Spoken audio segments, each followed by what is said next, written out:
Janet Hemming, for those of you who may not know me, your service leader for this morning. And I want to thank Eric for the beautiful gathering music. I would like to welcome you to the Unitarian Universalist Fellowship of the Rapture Family. All are welcome here, and we are so glad that you have chosen to join us this morning. Announcements are listed on the front page of your order of service. A special welcome this morning to any visitors. We hope that you join us after service for coffee and refreshments so we can get to know you better. We also welcome those of you who are on Zoom. Please silence your cell phones, and if you are on Zoom, put yourself on mute. Or Jeff will do it for you, probably. Our chalice lighting this morning is Life's Sacred Dance by author Joanne Giannino. We light this chalice in honor of life's sacred dance of living and dying. May its flame remind us of those who have passed to us fragments of holiness. May it remind us that we too are participants in the dance.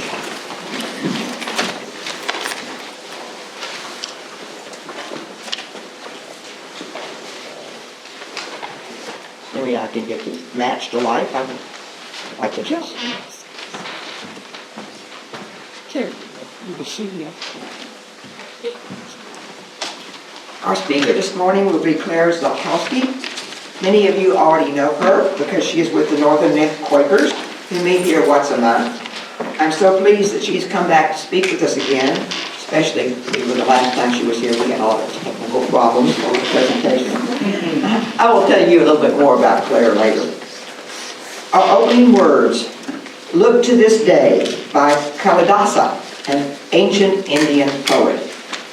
Look to this day, for it is life, the very life of life. In its brief course, by all the verities and realities of your existence. The bliss of growth, the glory of action, the splendor of achievement are but experiences of time. For yesterday is but a dream, and tomorrow is only a vision. And today well lived makes yesterday a dream of happiness, and tomorrow a vision of hope. Look well, therefore, to this day. Such is a salutation to the ever-new dawn. If we had any kids this morning, we would do a story for all ages and sing them out. Do you want to do the story for all ages? I want to hear it. He's so good at it. I spent like all night long looking for this story.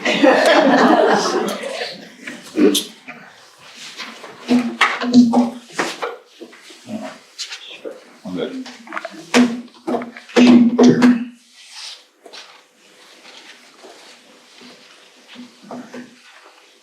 So this story is from Oaxaca. It's a southern state in Mexico, very rural, and it was adapted from a poem by Martinez. What's his first name? Alejandro Cruz Martinez. He was a young Zapotec poet. That's the peoples that inhabited that area. And it was adapted by a poem from him. And it actually came from the UU tapestries.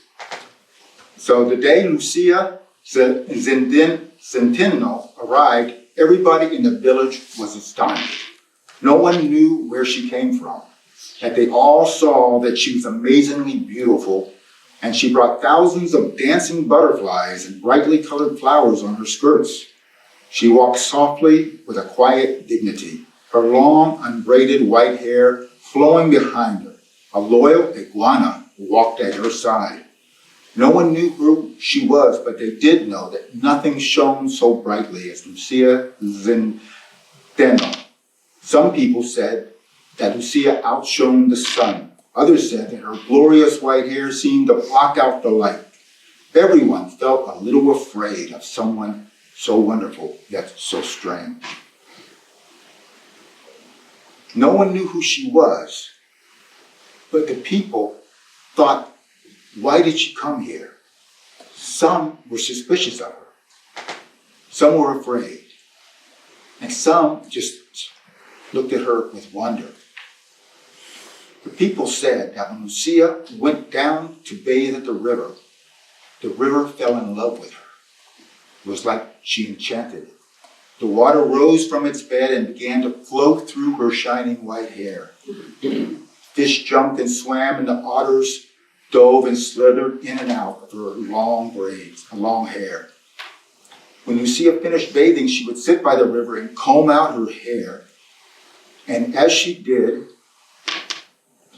the otters and the fishes would flow out and return to the river that flowed out as well once more. The old people said that although Lucia was different from them, she should be honored and treated with respect, for her face, even though it was showed lines like theirs, shone with a wisdom and a power that few had seen before. Some people did not listen to the elders. They were afraid of her powers and did not understand. They thought that she was there to do them harm. They refused to answer her greetings and offer her their friendship. They spied on her. They even made up a cruel chant. Lucia plays with otters. Lucia smells like fish heads. And then they would laugh and point at her. Lucia did not return the meanness of the people. She kept to herself and continued to walk with her head held high. Her quiet dignity angered some of the people. They whispered that she must be up to no good. People became more afraid and they treated her more cruelly. They continued their chant even louder than before. Finally, they drove her from the village. She went down to the river one last time to say goodbye. As always, the water rose to greet her and began to flow through her hair. But this time, when she tried to comb the river out, the river would not leave. And so, when Lucia left the village, the water and the fishes and the otters went with her, leaving only a dry, winding riverbed, a serpent of sand, where the water had been. Everyone saw that Lucia was leaving in the river and the fishes went with her. The people were filled with despair. They had never imagined that their beautiful river would ever leave them, no matter what they did. Where once there had been green trees and cool breezes, now there was no rain fell, no birds sang, no otters played. The people and the animals suffered from thirst. People began to understand as never before how much the river and all the animals and trees and birds meant to them. They began to understand how much the river had loved Lucia because she loved it and treated it with respect in return. The elders said that they must search for Lucia and beg her forgiveness. Some in the town refused to apologize, but the drought continued, and finally they gave in. They went and looked for her and found her in a guana cave. But Lucia, when she saw them enter, turned her back. One of the children said, "Please, Lucia, give us your forgiveness. Have mercy. Return to us." And then the elders said, "Please, Lucia, have compassion. Please return the river." And finally she turned around and she saw all the hurt and the sorrow in the faces, even those that had treated her cruelly. And she decided to have compassion. She told them she would return the river to them. When they got back to the river, she combed out her hair, and the water returned for the otters and the fish, and the people were overjoyed, and they began playing and dancing in the river and splashing and just cheering and hugging each other. And then the children said, "Well, where is Lucia?" And the elder said, "She is not gone. She is with us still. She will guide us and teach us, continue to teach us to love and respect the nature around us."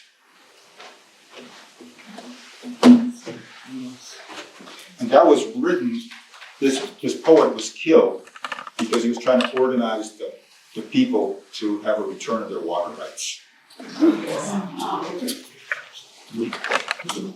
Thank you, I appreciate that. At UU, we don't have many traditions or rituals, but one that we do have is joys and concerns. And we're lucky that we're in a small enough congregation that we can actually do this. As the congregation gets larger, it becomes impossible to have people be able to come up. So I offer now the time that we celebrate your joys and offer solace for your concerns. If you have a joy or concern, please come up and drop a piece of sea glass into the water chalice. Or if you prefer, I can do one for you. And those of you on Zoom can put in chat your joys or concerns.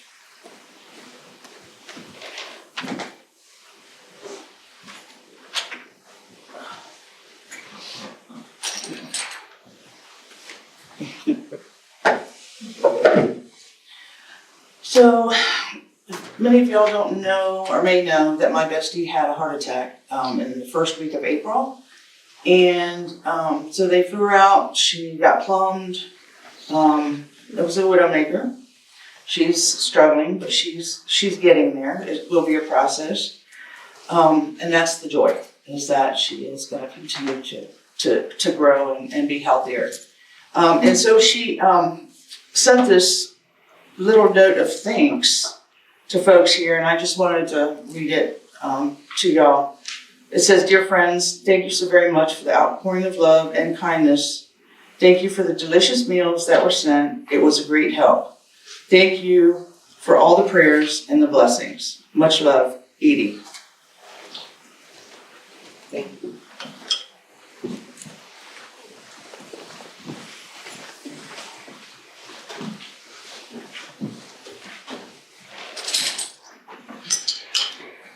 I have two joys. My first joy is, if y'all don't know it, we are partnering with NN Quakers social justice stuff. There's a little announcement in the bulletin, so it's a great joy getting that social justice stuff going and then partnering with them, because you'll see Claire's information there.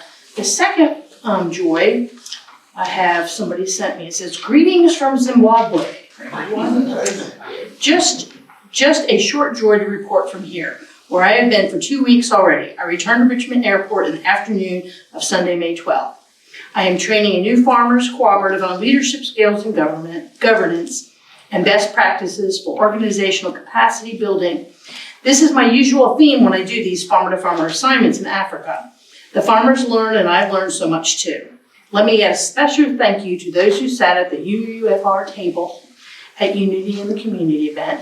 I know that Janet, Elaine, Tom, and Lori were presiding over the sales of my baskets from Uganda. I hope the return of the event was well received by the community, regardless of the basket sales. I'm so pleased that UUFR was well representative. See you soon, Catherine.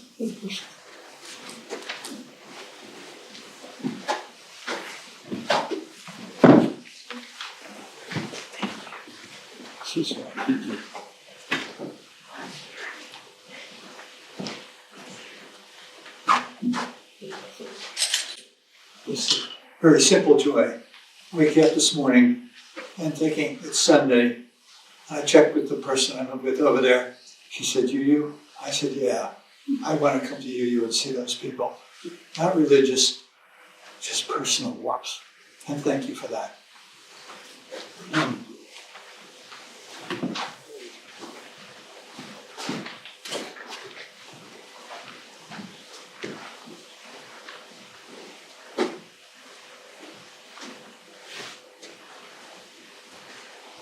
I have a couple of joys. I'm going to miss the next 2 Sundays.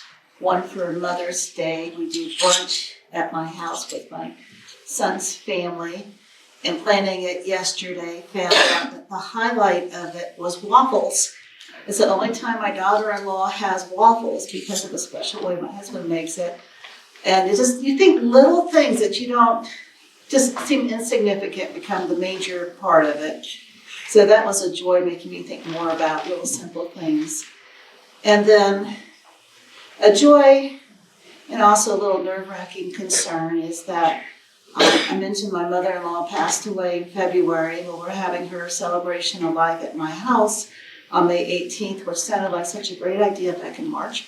Now we're scrambling and decluttering, and now it's getting real because I ordered memory books that came yesterday.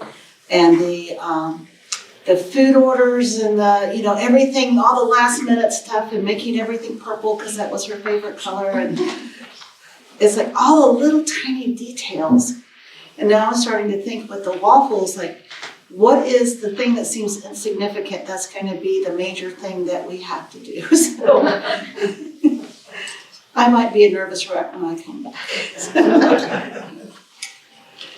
Thank you.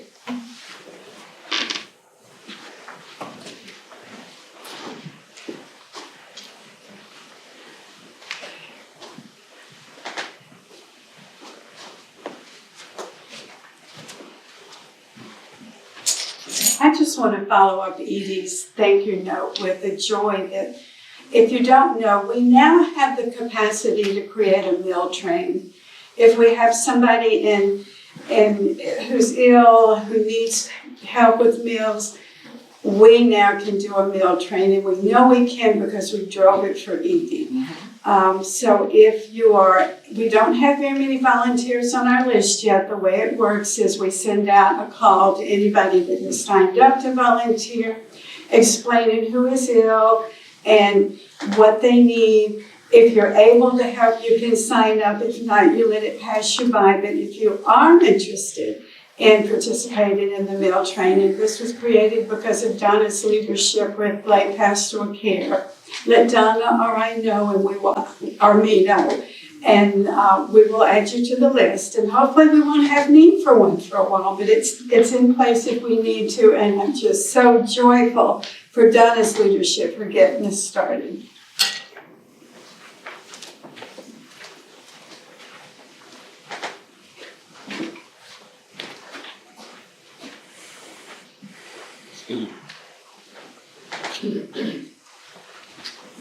I have a joy and a concern.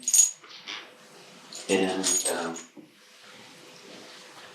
so the joy is that I'm so grateful that we, a whole bunch of us, have worked so hard to get this beautiful landscape up and going, and it's near its completion, and we're going to continue around the lower sanctuary side.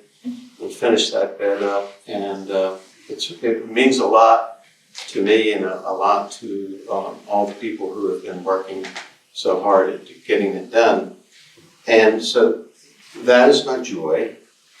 My concern is if you like it.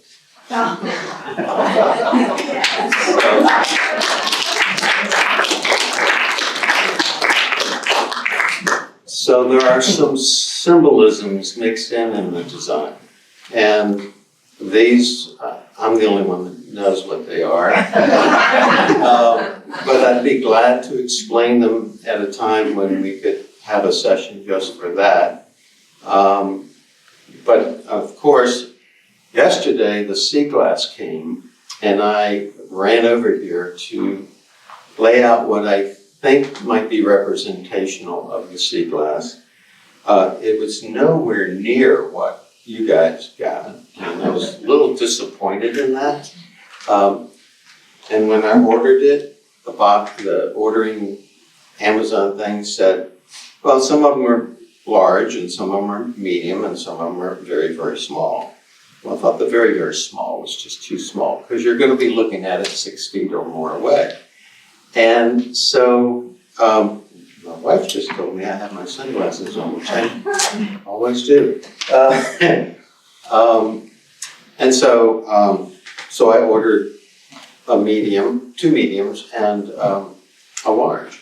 Well, they got here, and 20-pound bags, and I opened up the 20-pound bag of the large, and I go, oh my God, they're big. I mean, heavy pieces of glass. And they also said that they would be tumbled. Well, those are tumbled.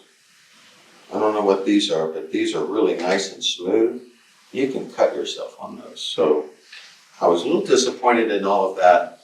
But we're still in the process of figuring out exactly how we're going to work in all the sea glass that we got, or not use it all. And so I'd really like some feedback from you. It's important because any design for an institution of any kind requires a little bit of knowledge of that institution and what they value. And of course, I know that sea glass is a value. So that's why it was part of the design. But if you think it's too much, too little, wrong size, let me know and I will do what I can to adjust it, but it's very important to get your feedback. Thank you.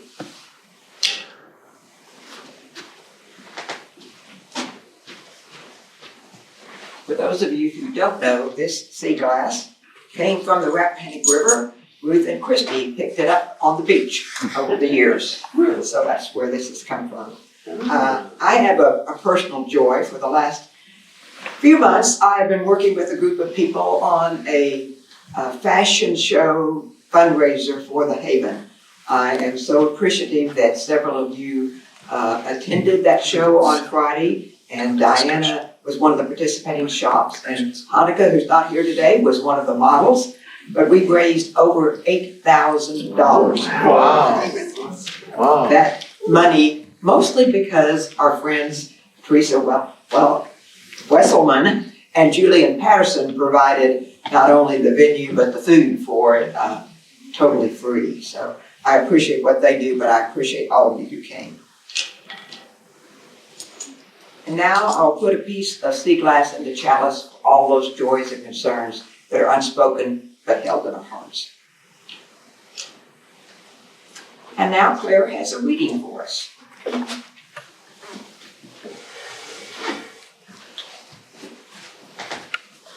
Yeah, I'm gonna use the little spoon to send it to that. One of the things in the classroom, I always sit in the children's chairs because my feet will actually fit. So, and I'm used to stools, so. Since the topic today is about aging, it seemed appropriate to use a poem from John O'Donohue, who is one of my favorite poets. And I know you guys are probably familiar with it, or with his work. Anyway, it's called For Old Age. May the light of your soul mind you. May all your worry and anxiousness about your age be transfigured. May you be given wisdom for the eyes of your soul to see this as a time of gracious harvesting. May you have the passion to heal what has hurt you and allow it to come closer and become one with you. May you have great dignity, sense how free you are. Above all, may you be given the wonderful gift of meeting the eternal light that is within you. May you be blessed, and may you find a wonderful love in yourself for yourself.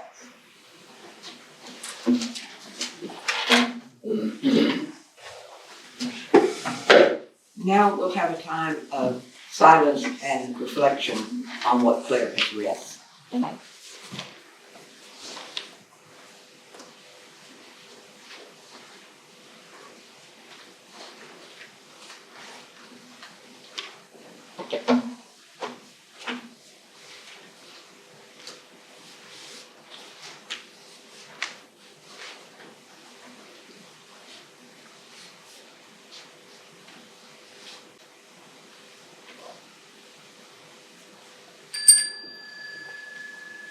As I mentioned, our speaker this morning, Claire, let's give her a little bit more information about her. She is a principal consultant for CJ Consulting and Services and a Montessori educator, having worked as a school founder, teacher, administrator, accreditation specialist, teacher trainer, and presenter, both nationally and internationally, for over 40 years. She was the director of the Montessori Education Program at Delaware State University. She continues to serve several Montessori, Quaker, and restorative justice organizations.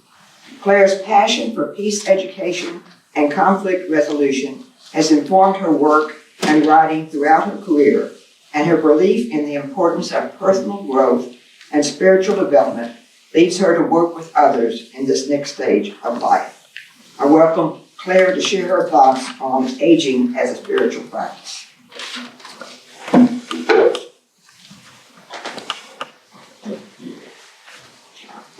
Do you want to walk around? I know, this is fine for now, I don't know, we'll see. Thanks, Janet, for that. It makes me sound like, I've done all this stuff, which is this collection of things over the years, but it's been all good, as my son says. So today I'm going to talk a little bit about aging. Aging is a spiritual practice, and of course we all do that every day, right? Well, Lewis Richmond says that aging is beyond our control, but how we age is up to us. So I'm going to tell you a little story first. So about the time that I was turning 60, I was still working full-time, and I was splitting my time between the full-time job I had as Director of Mediation and Educational Programs, but I still had a foot in my school. And I always made sure that when we did camping, which we did twice a year, for our elementary classes, that I was there. Well, this particular year, we had a little girl in our class who was majorly struggling with issues at home. Her mom and dad were having all kinds of problems. And she would come to school, and her method of coping was to wail as loudly as she could. And we had a small little 4-room schoolhouse. It had been an old Baltimore County schoolhouse with 4 classrooms, so it wasn't big. So you could hear her in the entire school. And she would just go on and on and on. Well, I was the one who was tasked with helping because I had a background in emotional disturbances and so on, and behavior management was kind of my thing. So I would talk to her and I'd work with her, whatever. Well, on the camping trip, she did not want to go. However, her mom, who also worked at the school, which made it a little bit more compounded, the problem, right, really wanted her to go.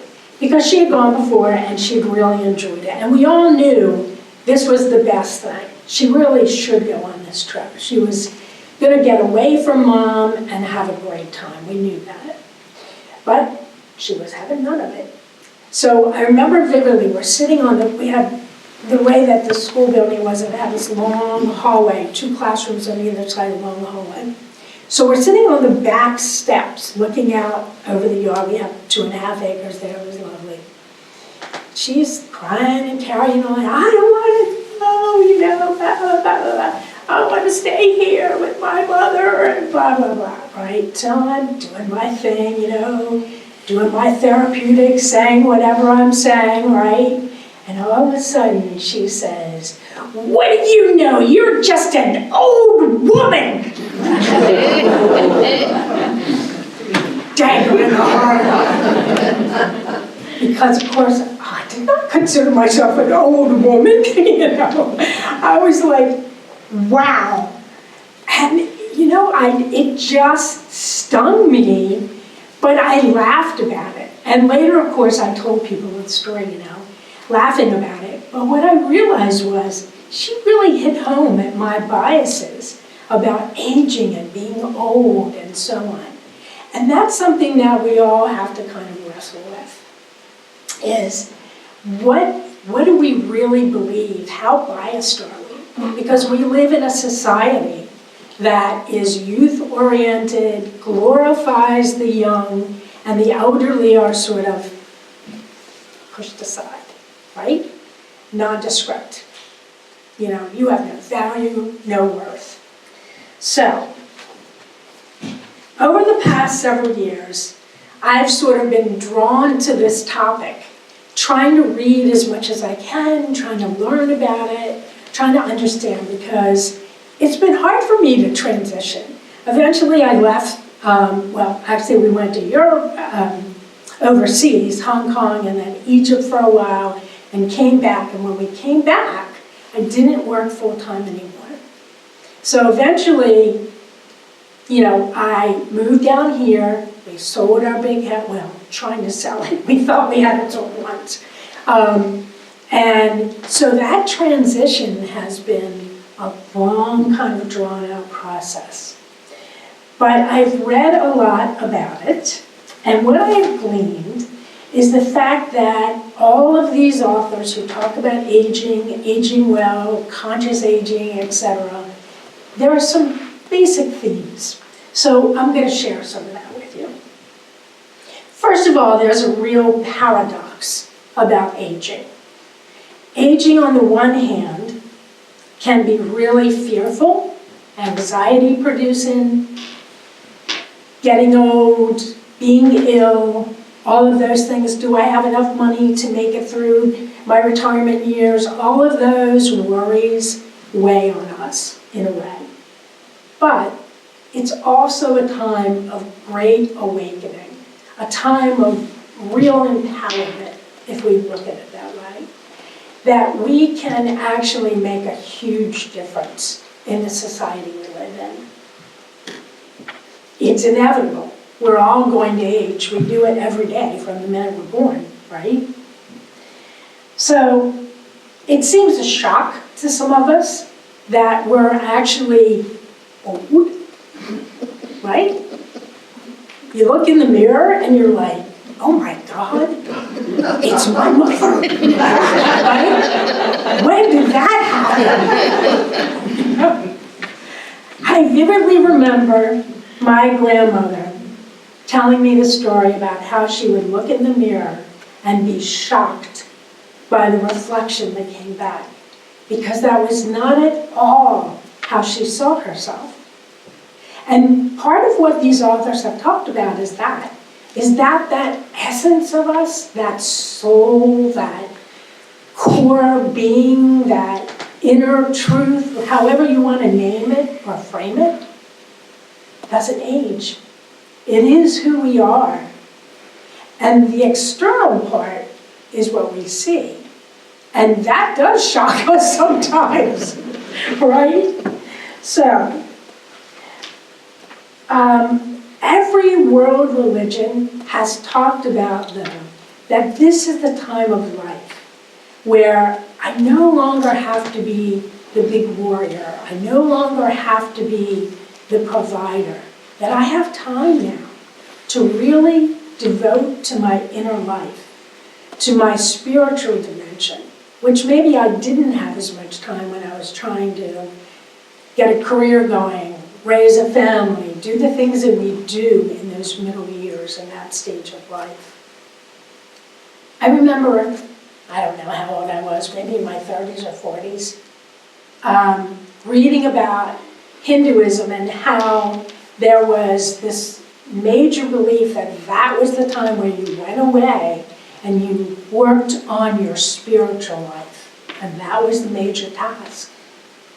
So we do have this opportunity to really look deeper, but it is work. It is a task in our lives. It's a developmental task. As Joan Chittister says, the wonderful author, I don't know, do you guys know her work? The Gift of Years, wonderful book. She was a Catholic nun who wrote a lot. She was very progressive. Anyway, she says, it's a time for the enterprise of embracing the blessings of this time and overcoming the burdens of it. That is the spiritual task of later life. It is the time for us to let go of our fantasies of eternal youth and our fears of getting older, and to find the beauty of what it means to age well. And another thing I remember for me, I have these vivid memories of turning 10 and thinking, oh, I'm a whole decade old. And then I had it in my head, children were 10 and below, parents I knew were in their 30s, and grandparents were in their 50s. And that's how life was. Always, right? It never occurred to me that that would change. And in some ways, I think I have held on to that bias because I see myself still, like 50 is about as old as I want to get, right? I turned a grandparent in my 50s, so yeah, that's a bias there. So that's something that I know I'm working on. One of the key ideas that many of these authors have written about is that that's a first step, is to really look at how we view aging, how we view our own biases about what it means to be getting older. That much of that bias or that viewpoint or perspective perhaps is really based on our own experiences. So if you had a good role model, somebody you looked up to, then maybe you have much more positive attitude about aging, and it's something you look forward to. But if you had negative experiences, or maybe no experiences, then maybe you have a more negative bias towards aging. So I was thinking about this as I was reading over this, my own grandmother, who I hear her in my head all the time. And it's funny because when I was trying to figure out what name did I want my grandkids to call me, I went back to the name that basically I gave my grandmother. When we were little, we called her Grandma Nanny. But as I got a little bit older, I started calling her Gram. And so that was the name I wanted to choose. And so my grandkids call me that. And I realized she was a model for me, but it was a mixed model. My grandmother was this feisty, steely kind of woman. She ran 3 businesses, a store, a liquor store, etc. I helped my aunt and uncle with that. She was in an arranged marriage. She got married, I think she was 18 or 19. And she told me later, sitting across the kitchen table, that what she really wanted to do was to be a teacher. But that wasn't possible for her. She was going to be in this marriage. And my grandfather, God love him, was a kind-hearted guy, but he was an alcoholic. So it was, I'm sure, not an easy situation for my grandmother. So I know she had regrets in her life, and there was kind of this sadness that sometimes she would talk about. But she also was incredibly feisty, and she was, she had a heart of gold, but she had this rough exterior. So I thought about that was the model for me. Now, it's so interesting that I think about her all the time, where my own mother, very different. My mother, I realized I got a lot of my vanity from my mother. My mother was very family-oriented. I'm the oldest of 10 children. So she had, lots of care of children. So it's interesting as I look back at my own experiences and biases, how that's formed my opinion of aging and so on. So that's one of the things that each of us needs to do, is to really take the time to go back. One of the other things that every author talks about is basically taking the time to do an in-depth life review. And a life review is basically, you can journal, you can write, talk to friends, etc. Going back and looking at your accomplishments, your successes, your failures, relationships that went well, relationships that failed, relationships that dissipated, all of that, and really come to terms with all of it. And maybe to do some repair work. Maybe there's a relationship in the family that needs to be repaired. Maybe there's a friendship that went sour that you really need to work on. So these are the things that are the tasks, I think, of our later years. Let's say.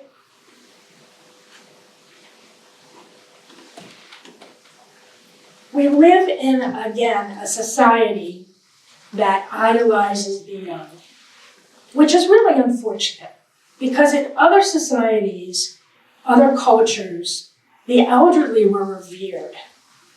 And there was a role that was given.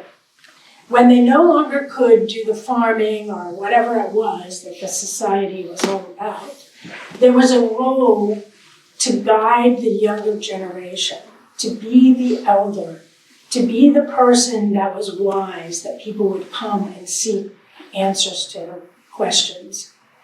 Our society doesn't necessarily provide that.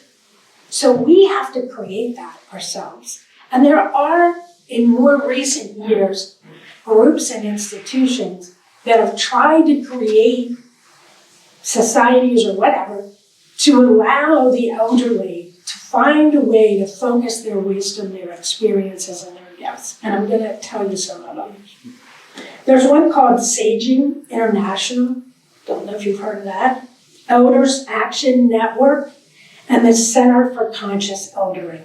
These are some of the authors and some of the groups that are around. And they really have done amazing work.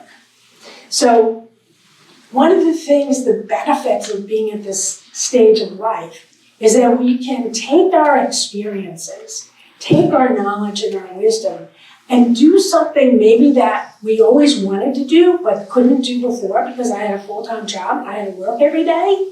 So now maybe I can get involved in climate change. Now I can get involved in the political arena. Now I can work with children, tutoring, whatever it might be. But now we have those opportunities to really give back and to find a way to be the elder that truly should be revered by our society. Lewis Richmond, again, in his book, it's called The Spiritual Practice of Aging.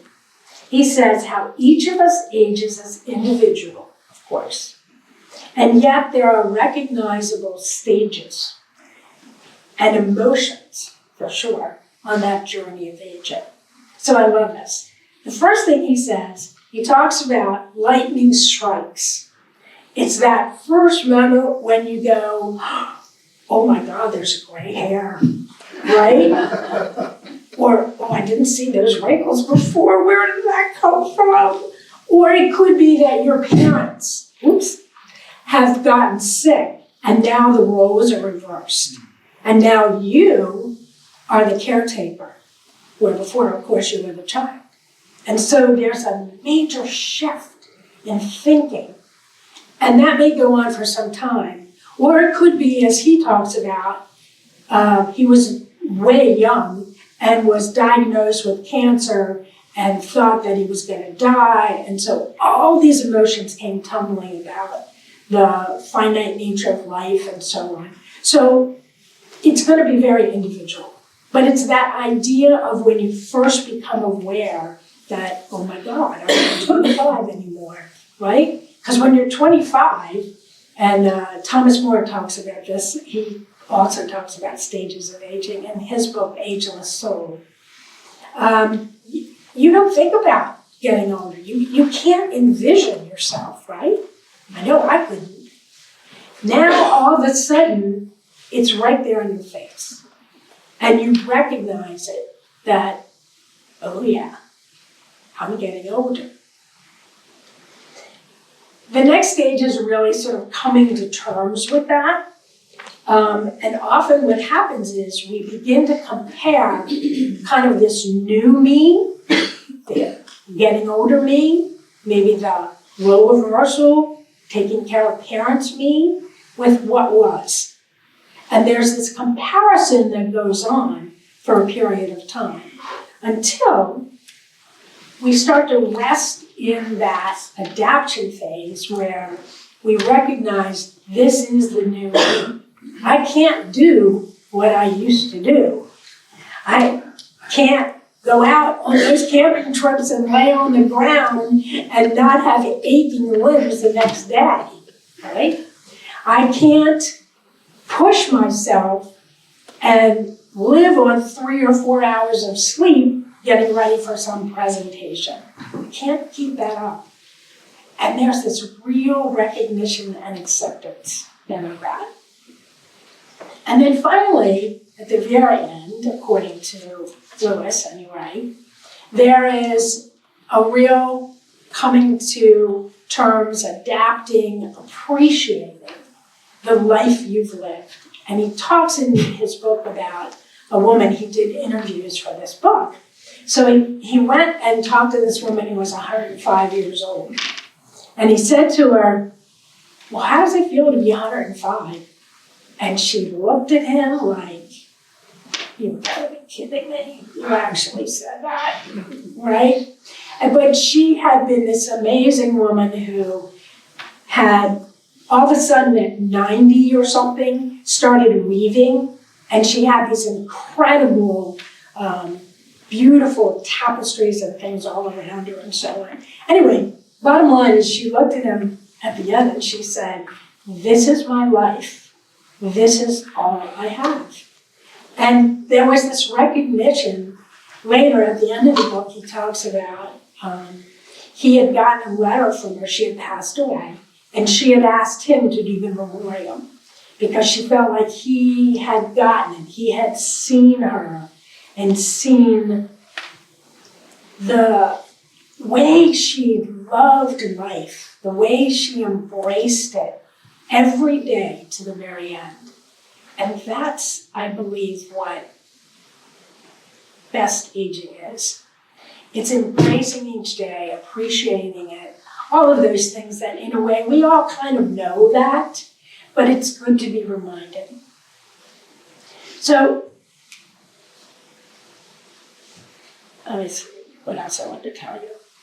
I was going to tell you a little bit about Eric Erickson, who, I don't know, do you guys know his work, Eric Erickson? He was a developmental psychologist, and he talks about, he was one of the first, I think, to really talk about that last stage of life. And he talks about it as integrity versus despair. That, in a way, it's just what I was talking about before. We look back at our life and we're like, yeah, I did, I had a good life.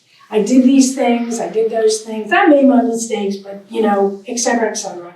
And then a feeling of despair if I feel my life is nothing but full of regret. But then he says, we kind of go back and forth with that.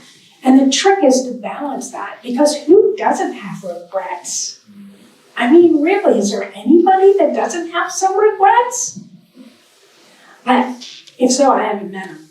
Anyway, so I think it is, just like we all know, most things, my grandmother used to say this, everything in moderation, right? Or you try to find the balance. So that's what I believe our task is. So one of the practices, because a lot of the authors have talked about practices that we can use. So part of it is noticing, naming, and nurturing whatever our insights and our discoveries about ourselves and our life, I guess, is a lifelong task. And helping each other hear our own inner teacher is really helped by deep listening and using open and honest questions that invite us to really go deeper within, to hear our own inner teacher, to really, what they said to me, and I felt that as well. So what I've realized is you can do those things on Zoom, you can do the individual work, you can do that discussion one-on-one kind of thing, but there is something about the collective, which you all know because you come here every week, right? There is something about that, there's a balance that we need to achieve between that individual self-reflection, that deep understanding, but putting that out. And having someone ask you truly open, honest questions so that you can find the answers yourself. They don't give you the answer. It's one of the things we teach in this retreat work. So I found that really valuable. And I'm hoping to be able to do more of that because I have seen the results of that. And I'm going to do a shameless plug here. I'm doing a retreat basically on this topic on the 18th, later this month, for the Bay Center. So I'm hoping people might be interested in this kind of exploration of self with the support of community, of people who are in the same boat. It has been definitely worth your time, from what I can see. So if you're interested in that, let me know. I have some flyers, and I would love to be able to talk with people more about that. So, do you guys have any questions that I can answer? Thank you, I enjoyed your talk, but I'm dying to know what happened to the little girl. Yeah. Well, she did finally quiet down, and we did. We went on the camping trip, and exactly as we thought, she had a fine time. She stopped crying, you know, she had a good time. So, yeah.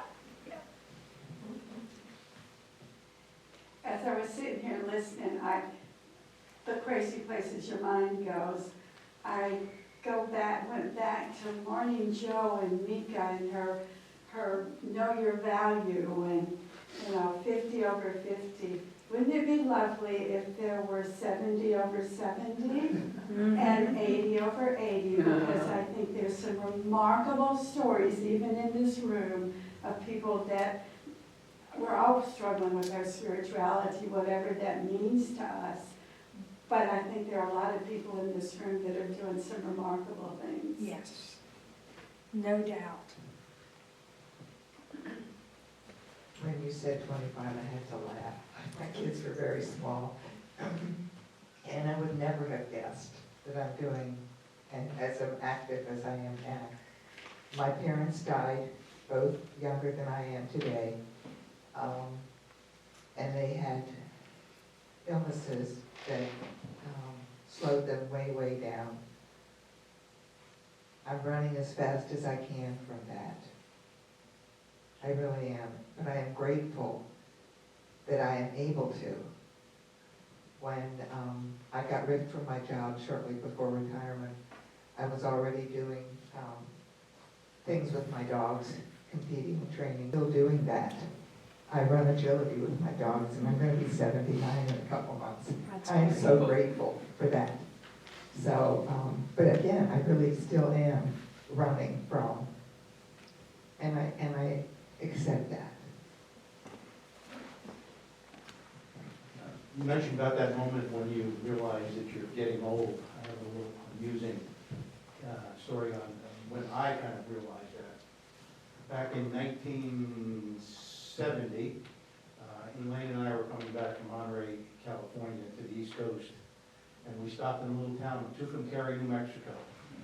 And it was late at night, and we had, this was the days before the big chain hotels. We stopped at a little motel, went to get something to eat in this little cafe next door, and we looked around, and we were the youngest people in there by about 50 years. So one night, sitting down at Lee's, all of a sudden I said, my God, I'm in Tucumcari.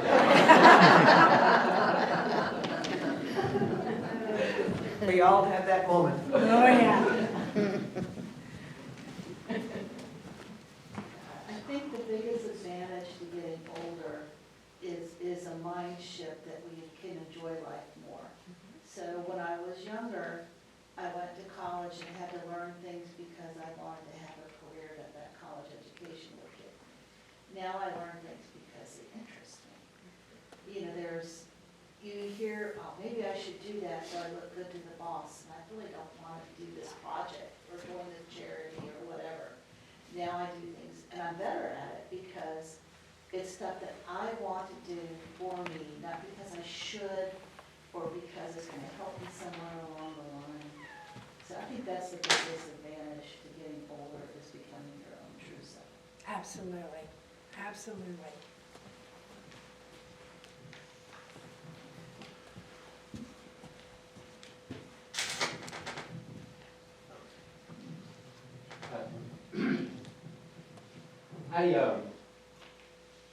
I've spoken a lot about this here amongst friends, and I wanted to say that I really haven't found it yet, that sense of getting,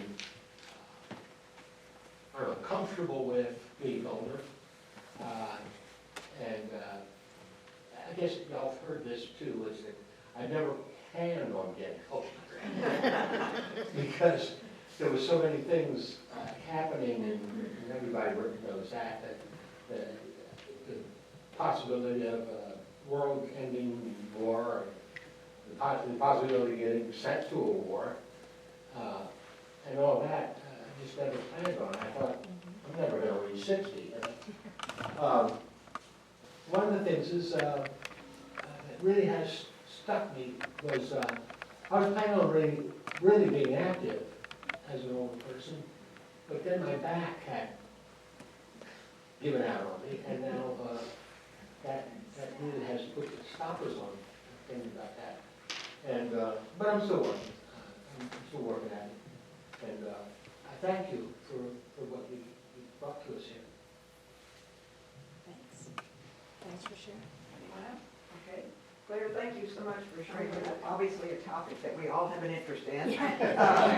So we all are going to have to deal with it.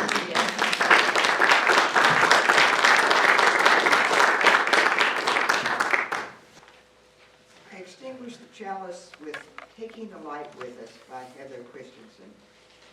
Each week as we gather, we light a common chalice. We sing and celebrate, we pray and think. Then we each gather strength from the flame and go out from here, taking the light with us.